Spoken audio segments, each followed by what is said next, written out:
ისეც იყო შვება წარმოუდგენელი და ძალიან მოულოდნელი, იმიტომ რომ ჯერ კიდევ გუშინ ის აცხადებდა, რომ არ შეწყვეტდა შიმშილობას და ძალიან მტკიცედ იყო ამ გადაწყვეტილებაში. ამიტომ იმის მიუხედავად, რომ ხო, მოკლედ ძალიან მოულოდნელი იყო და ამიტომ ძალიან გახარებულები ვართ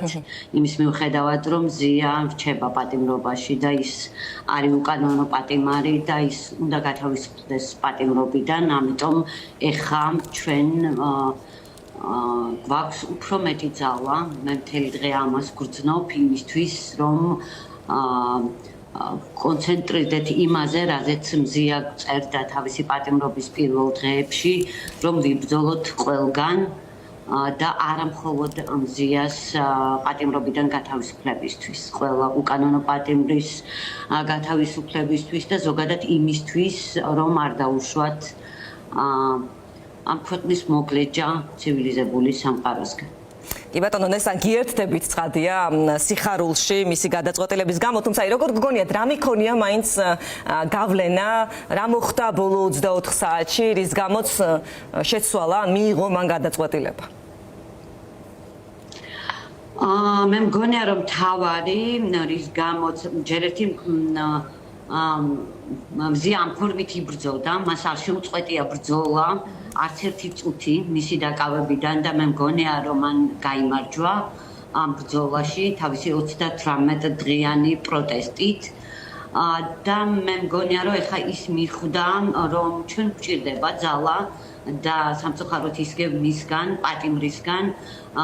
რომ არ ვიღელვოთ მის ჯანმრთელობის მდგომარეობაზე, მოვიკრიბოთ ძალა, არ დავსუსტდეთ და გავაგრძელოთ ბრძოლა. სწორედ ამაზე წერს ის თავის წერილშიც, რომ მის თანამოაზრეებს, მხარდამჭერებს ჭირდებათ ძალა იმისთვის, რომ მის ნაცვლადაც იბრძოლონ. და გარდა ამისა ის პრინციპში ყველა მიზეზზე თავად წერს ამ წერილში, რომ ის პირველი დღიდანვე ყოველ შესვლაზე ადვოკატებს დაჟინებით ეუბნებოდა და გვითვლიდა ჩვენ, რომ მზია არ ყოფილიყო მხოლოდ ყურადღების ცენტრში, გაშუქების ფოკუსში, სხვა თემებისთვის მიგვექცია ყურადღება და როგორც ჩანს და დარწმუნებული ვარ მასზე ხო მძიმედ იმოქმედა იმან, რაც ბათუმში მოხდა, გულისხმობ არასრულწლოვანი ბავშვების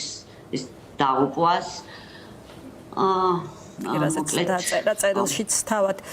ნესტან მისი ჯანმრთელობის მდგომარეობაზე გითხარით, რა ინფორმაცია გვაქვს ამ წუთისთვის, როგორ არის დაიწყო უკვე როგორც ვიცით აღდგენის პროცესი. გუშინ ძალიან აი საგანგაშო იყო ზურაბ ჩხეიძის კომენტარი შემაშფოთებელი ყველასთვის მოსმენა იმ რისკების, რის წინაშეც ვიდექით. ხო, ამ დროის მდგომარეობით შიმშილობის 38 დღეს მისი ჯანმრთელობის მდგომარეობა იყო სტაბილური, თუმცა როგორც ექიმები განმარტავენ, ეს მდგომარეობა შეიძლება დრამატულად, რადიკალურად, პრესიერად შეიცვალოს. ეხლა როგორც კლინიკურმა დირექტორმა გითხრა, ვივამედის ისინი შეიმუშავებენ ყების დაწყების პროტოკოლს წარუდგენენ და ამ პროტოკოლის მიხედვით მოხდება ეს ყების ხელახალი დაწყების პროცედურა, რაც სავარაუდოდ არ იქნება მარტივი, თუმცა მნიშვნელოვანია, რომ ეს პროცესი დაიწყება.